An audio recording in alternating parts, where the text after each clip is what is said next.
O modelo nosso de nação, tá? Ele carece de... Ele carece de sentido, né? E aí eu queria comentar sobre isso. Para que serve o Estado brasileiro? Coloque nos comentários assim, para que vocês acham que serve, tá? Hoje, para quem ele serve e para que ele deveria servir. Nós temos, né, um lema que está na nossa bandeira, que é um lema positivista, né? É um lema positivista e é um lema... Eu nunca gostei dos positivistas, eu não gosto de ter coisas escritas na bandeira. Dito isso, é a nossa bandeira. A nossa bandeira, né, se ela carrega esse mote em si, e se a população naquela época, né, ou se melhor, os líderes do golpe republicano naquela época acharam importante, a gente deveria olhar isso, porque isso nunca foi questionado. A nossa Constituição, né, desculpa, a nossa bandeira está escrito ali nela, ordem e progresso. E por mais que seja um lema positivista, que foi uma doutrina meio idiota daquele período, ordem e progresso não é exatamente aquilo que nós precisamos. O Brasil é um país desordenado, caótico, confuso e parado no tempo. A gente precisa de ordem para que você possa voltar a andar nas ruas, você não tenha seu celular roubado, seu carro roubado, sua casa roubada. Você precisa de ordem e não de esculhambação para que os negócios possam funcionar, para que os contratos sejam cumpridos, para que você ande na rua e não tenha pichação, para que o trânsito funcione, não tenha camelô por todos os cantos, para que você vá numa praia e não tenha aquela barulhenta, plaque, olha o Valdir, respeito ao espaço alheio. A ordem é isso. A ordem é um sentido ao caos. A ordem é uma coisa divina, mas assim, também profundamente humana, no sentido de você ver o caos da natureza e você tentar ordená-lo, tá? Para que ele seja amigável à vida, amigável ao pensamento. Ordem é importante. E o progresso? O progresso é a ideia de, vamos dizer, uma evolução moralmente material, vamos botar esses termos, tá? Que tire do ponto A e leve para o ponto B, e que o ponto B seja melhor do que o ponto A, tá? Não estou entrando no progressismo histórico, na lógica da história como uma linha reta, essa coisa... Os esquerdistas têm, mas... Né, muita gente vai discutir, muita gente esotérica discute sobre a história como ciclo, a história como uma linha do tempo, né? Um progressista acredita que a história é uma linha do tempo, que vai para algum lugar, e, vamos dizer, certos tradicionalistas acreditam que o tempo é cíclico e a história ela se repete. Né? Digite 1 se você prefere que você acha que a história se repete em ciclos, e digite 2 se você acha que a história é uma linha reta. Né? O progresso, em certa medida, que imagino que muitas pessoas imaginam que o termo progressista se refere, é você ter uma melhora progressiva das condições de vida e que você se adapte em termos de técnica aos novos tempos. E nesse sentido, um país com progresso é um país que a economia cresce, é um país que a economia anda, é um país que você consegue fazer um enfrentamento das maiores nações do mundo nesse aspecto técnico que permita que você se proteja, que você tenha produtos competitivos, aí sim você tem marcas internacionais. A ideia de ordem e progresso que tem na nossa bandeira deveria meio que servir um pouquinho de mote pro que a gente tem que fazer. Não é muito difícil. Quando eu falo em prender uma toa, eu tô pedindo ordem. Quando eu tô falando em industrialização do Nordeste, não reindustrialização, porque nunca foi industrializado, eu tô falando de progresso. Quando eu tô falando de prender uma toa, eu tô falando de ordem. Quando eu tô falando bandeira, quartel, escola, eu tô falando de progresso. Quando eu tô falando em resolver a questão fiscal do Brasil, eu tô falando de progresso. Quando eu tô falando em ter uma agenda de corrupção, eu tô falando de ordem. Ordem e progresso é meio que o Brasil precisa. E não deixa de ser bizarro isso. Eu acho a bandeira imperial muito mais bonita. Eu acho feio ter essas coisas escritas na nossa bandeira.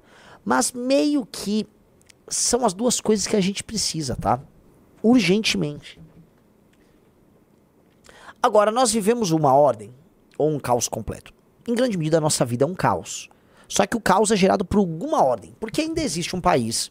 Né, quando, vamos dizer, aparece a DARF para você pagar, ela chegou. Se você, né, compra um produto, tem um imposto ali no meio, tem um prefeito na sua cidade. Quando você atravessa um semáforo, ou você passa num radar, vem uma multa. Ou seja, existe algum tipo de ordem, sim. Tá? E essa ordem que te prende, que vai se sentir às vezes oprimido dentro dela, ela tem gente que manda, ela tem pessoas no topo dela. A ordem que nós vivemos é uma ordem ilegítima. A ordem da Constituição de 88 é uma ordem ilegítima.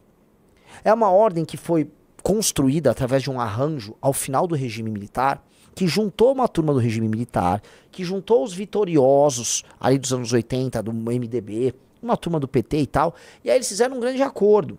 Nesse acordo, por exemplo, os militares não iam mais interferir nos jogos de poder, mas eles iam ser solenemente premiados por isso. Por isso que nós temos hoje, de maneira bem clara, os militares recebendo hiper salários, alguns contratos muito estranhos tocados pelos militares, as aposentadorias mais obscenas que nós temos, e esses caras vão vivendo isso lá, eles vão administrando isso. Então, a ideia de progresso, né, aqui no Brasil, ela é, vamos dizer, brecada por uma ordem ilegítima que ambos os lados seguraram.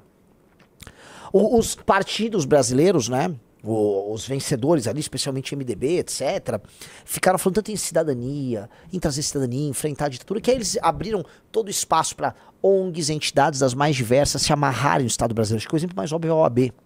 Aí você criou essa república bacharelesca em que todo mundo interfere em tudo. É uma república completamente insana. E é uma ordem, né, tocada por essa oligarquia que é monumental, que na ânsia de impedir que uma pessoa tivesse muito poder, ela distribuiu o poder para os piores da pior maneira possível. Então são muitos muito ruins ao redor de um sistema de distribuição de poder, cada um amealhando um naco, e aí todos eles roubando e fazendo negócio entre si, e aí a massa produtiva embaixo pagando essa conta. Essa ordem não funciona. Essa ordem precisa ser alterada.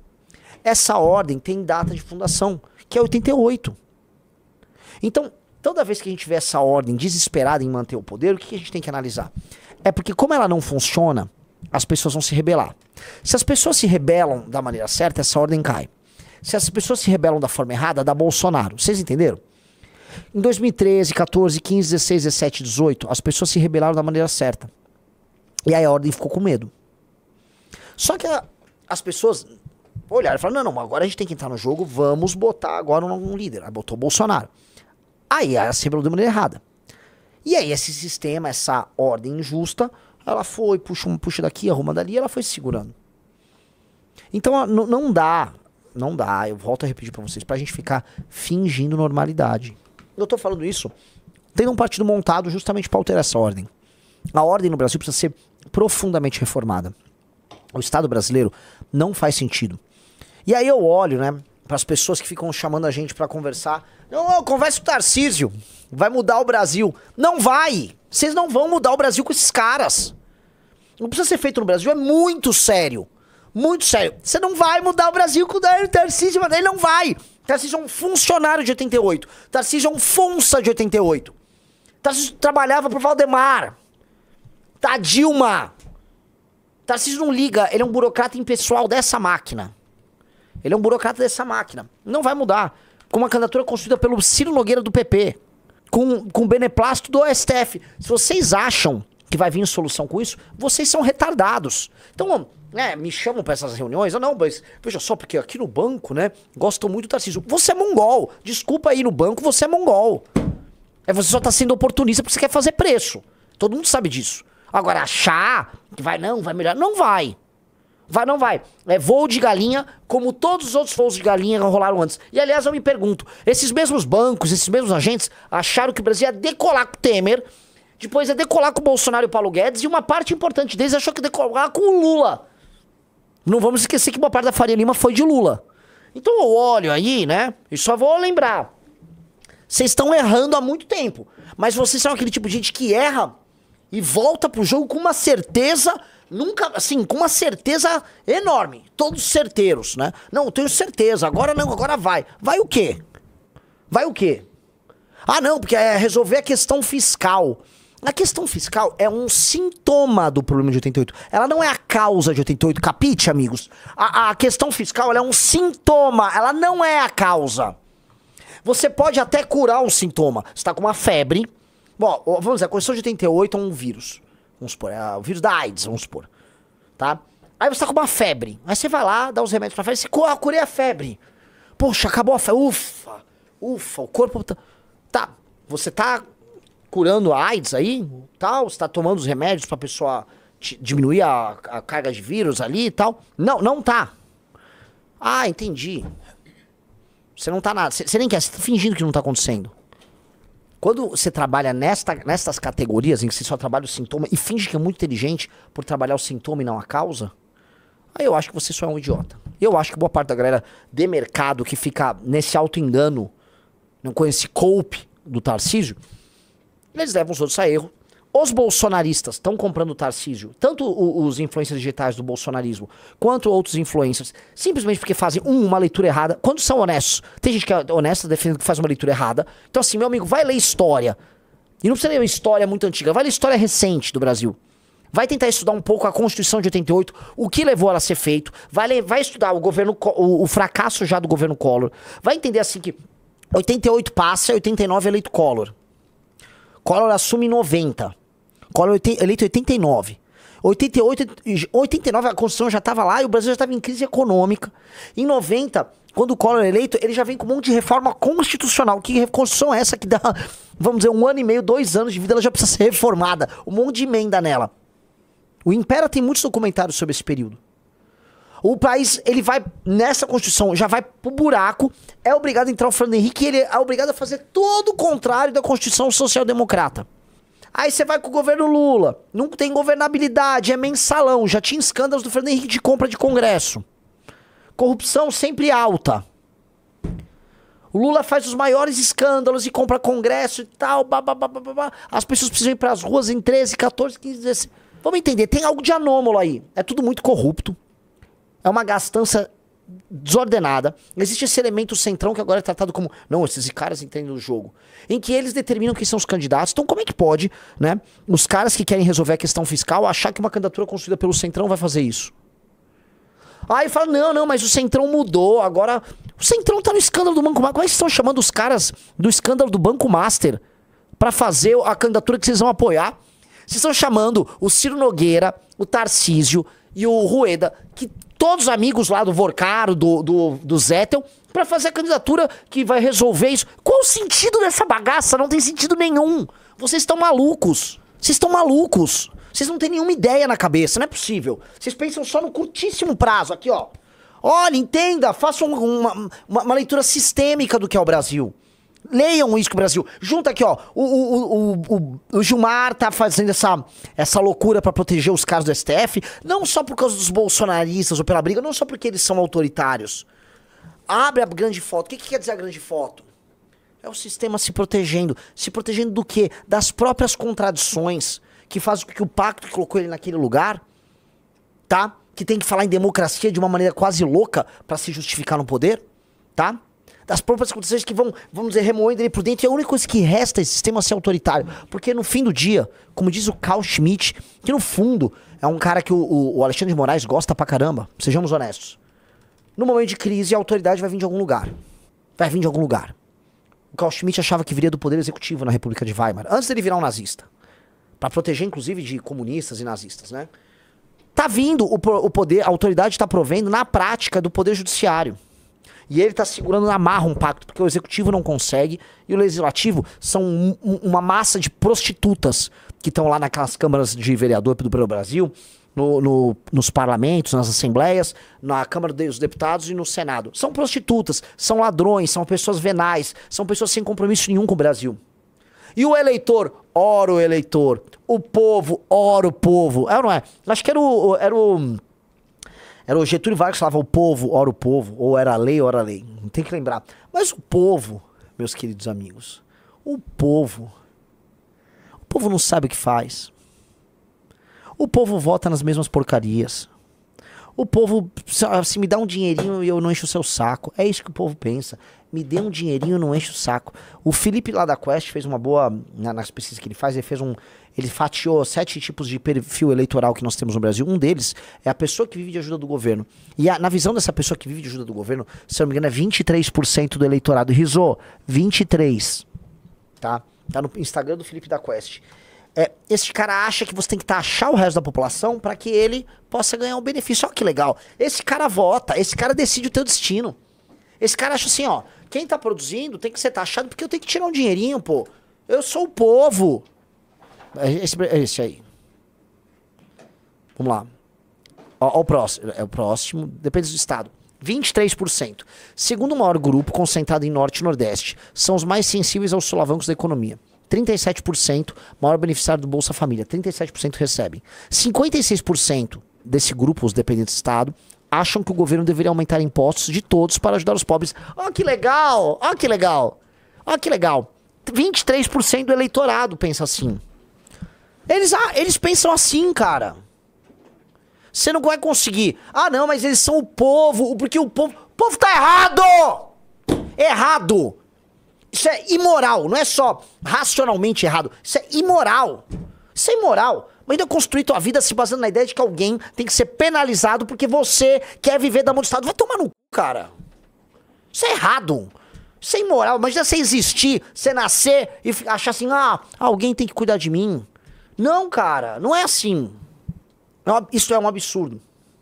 Então, nesse jogo, olha só, o Gilmar Mendes, pra manter um sistema que faz, aí vocês vão entender, sistema 88, um sistema que faz com que 23% dos eleitores vivam, tá, do dinheiro do resto da sociedade e que votem nos políticos que vão gerar privilégios para outros apaniguados, que são os super apaniguados, que são os apaniguados do alto funcionalismo, e os apaniguados das grandes empresas que ficam basicamente vivendo de renúncias fiscais e tal, e fazendo negócio, lobby, entendeu? Para manter esse jogo de pé, você tem que ficar penalizando muito quem? Quem trabalha e produz. Quem trabalha e produz tem que ser escravizado por todos esses caras. E aí dá merda, porque quem trabalha e produz fica bravo. Aí quando ele fica bravo, ele fala, não, deixa eu votar em alguém para quebrar o sistema. Aí bota aí o Bolsonaro. Vocês entenderam? O jogo é assim, uma parte... Vamos botar aí, os 40% da população que trabalham mesmo, entendeu? É uma merreca. Essa parte aí é um escravo, esse cara é um escravo, do rico ao pobre, do motoboy, do entregador de iFood, tá? De um vendedorzinho e tal, até um empresariaço honesto, tá? Todo esse cara tem que ser esfolado. Toma porrada nesse cara. Uma parte desse cara ainda vota na esquerda, porque ele é burro. Mas esse cara, no fim do dia, que é produtivo e tal, ele olha, a vida tem que andar, e ele tem os sonhos dele. Só que aí uma parte da população, 23%, tá achando, não, veja só, calma aí, você tem seus sonhos, segura onde? Você tem que cuidar da minha existência. Eu existo, eu não te conheço, eu não sei onde você mora, eu não sei onde você tá, eu não tenho nenhum vínculo comunitário com você. A gente faz parte desse negócio que chamam de Brasil, essa federação. Você precisa dar dinheiro pra mim. Sacou? Vai pagar imposto. Aí você entende porque tanta gente fala na internet, vê aqueles Paulo Cogos faz piada com sonegação e tal, tanta gente fala, mas lógico que eu vou sonegar, né? Vou ficar dando dinheiro pra esses sujeitos que eu nem conheço e que acham que tem o dinheiro, vamos dizer, o direito de deliberar sobre meu bolso, né?